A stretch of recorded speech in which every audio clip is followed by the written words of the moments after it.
back to Create Things. Today we are corrupting animals again. So let's see which one is it. And today I want to try some kind of different style. Maybe you will like it, maybe don't. But please just tell me in the comments. Thank you very much. So let's see which one is it today. And it's a tiger. Yes, so we will do a tiger and I have some ideas for a tiger. And as always, I want to tell a little story of this tiger that I'm drawing. So enjoy the story and enjoy the drawing process itself. Thank you very much. So this story is called the Tiger Ronin. Long before humans feared his name, he was simply a tiger. He lived in a vast jungle that stretched beyond the horizon. Ancient trees reached toward the sky, crystal rivers cut through the forests. The air was filled with birdsong. Life flourished everywhere. The tiger hunted, slept beneath the stars, and protected a territory his ancestors walked for generations. It was his home, the only home he had ever known. And then the humans arrived. At first, there were only a few. They cut down several trees and disappeared. The tiger watched from the shadows. He did not understand what they were doing.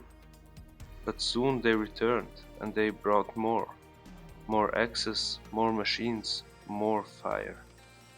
Day after day, the forest shrank. Trees that had stood for hundreds of years crashed into the earth. Animals fled. Nests were destroyed. Rivers became polluted. The songs of birds were replaced by the sound of engines.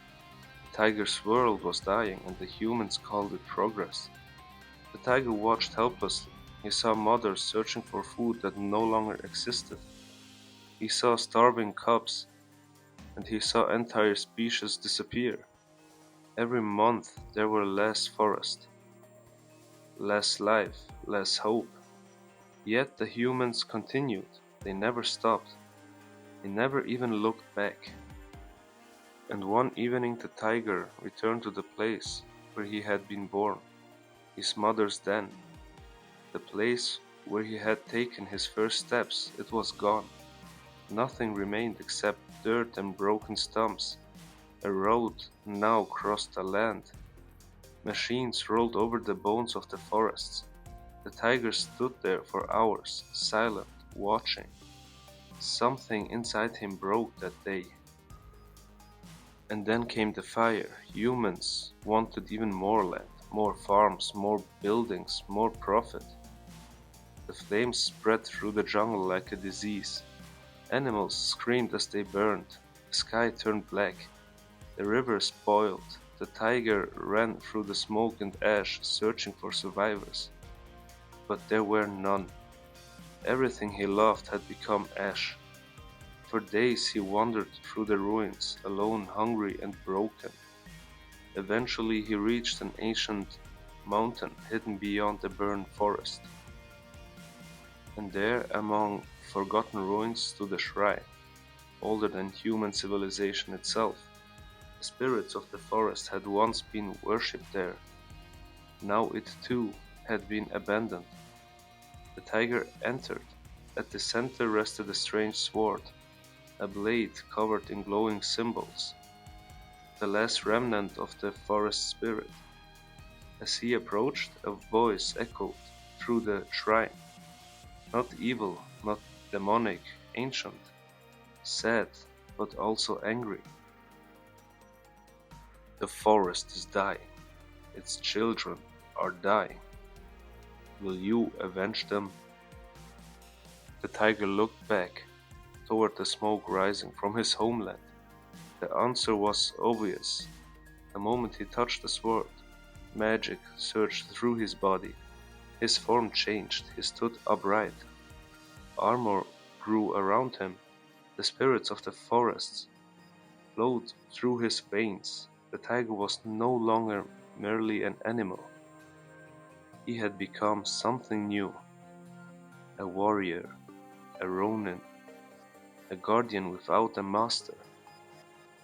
The spirits gave him one purpose, one mission, one reason to exist: protect what remains, punish those responsible. That night, the Tiger Ronin began his hunt.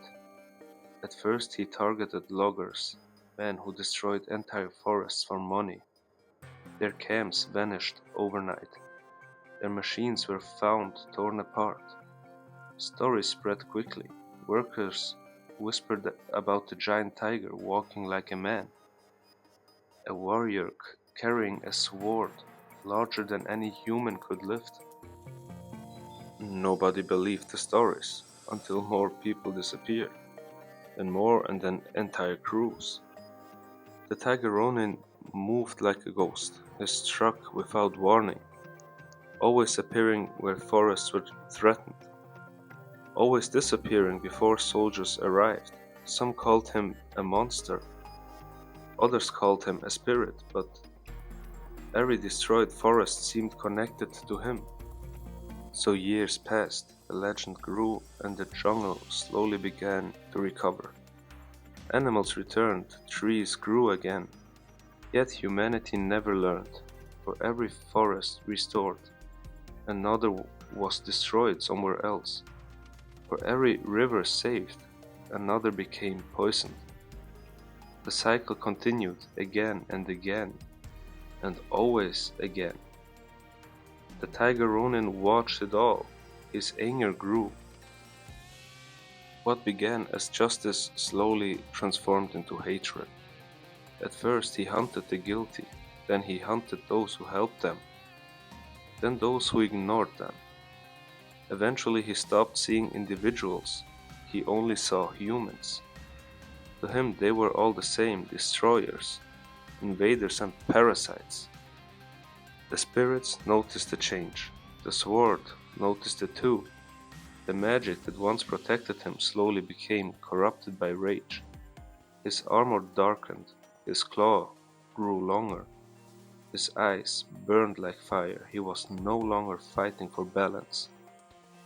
He was fighting for revenge, and revenge is a hunger that never ends. One night he stood on a mountain overlooking a massive city. Millions of lights stretched across the horizon. Once that land had been forest, now it was concrete, steel, and smoke. The Tiger Ronin realized something terrifying. Even if he spent 1,000 years fighting, he could never kill enough humans. The destruction would continue. So for the first time he questioned his mission. Could violence really save nature? Could hatred restore what had already been lost? Or had he simply become another force of destruction?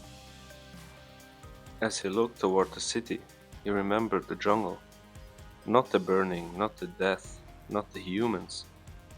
He remembered the living jungle, the birds, the rivers, and the peace. And he understood something. The forest never wanted revenge. The forest only wanted to live. And the Tiger Ronin lowered his sword, for the first time in decades, and disappeared into the wilderness. Some say he still exists, watching and waiting, protecting the last untouched places on Earth.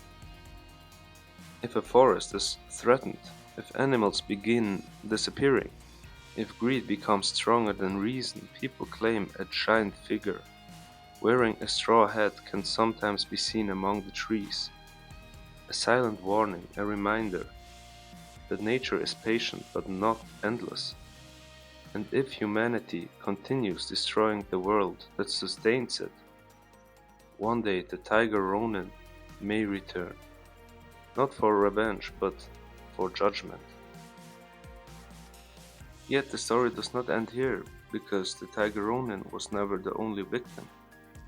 Every year, countless animals lose their homes, not because of predators, because of nature, but because of us.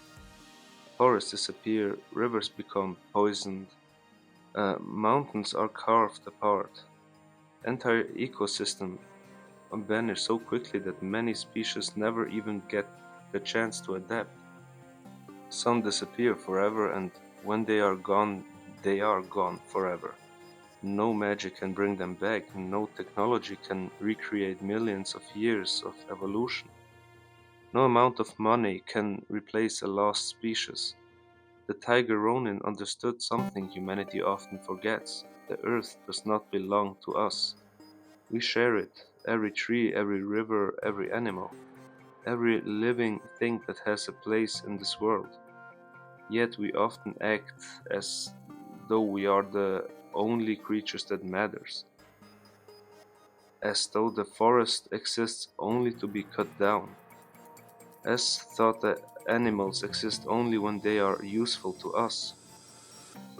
Perhaps that is why the legend of the Tiger Ronin survives, not because people fear him, but because deep down they understand him. They understand his anger, his grief, and his loss. Because if someone destroyed our homes, burned our cities, killed our families, would we not seek justice as well? So the Tiger Ronin is not merely a monster, he is a reflection of what happens when nature suffers long enough, a reflection of what happens when greed becomes stronger than responsibility, and perhaps a warning. Because one day there may be no forests left to defend, no rivers left to protect, and no wild places left untouched, and on that day humanity may finally realize something terrible. The battle was never against nature. Nature was always fighting to keep us alive. So if you ever walk through an ancient forest and feel as though something is watching from the shadows, remember the legend, remember the Tiger Ronin, and ask yourself one simple question. If nature could speak, what would it say about us? And more importantly, would we be willing to listen?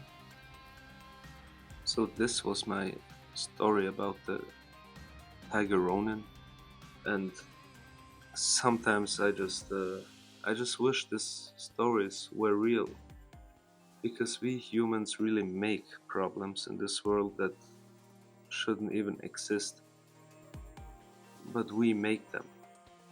And something like this Tiger Ronin would be very helpful for the earth itself. But in this case, it's just a story, so, or maybe it is not, who knows?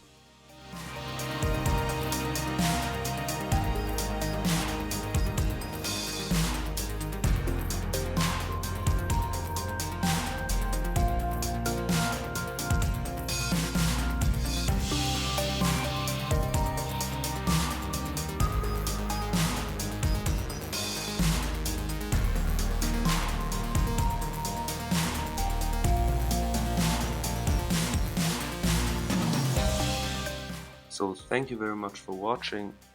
Leave a like, subscribe, so you can see many more corrupting animals. And I'm very thankful for all of you who are watching my videos, because I really love to do them, and I would like to keep doing them like forever. But yeah, thank you very much, and now you can see the result. Thank you and bye.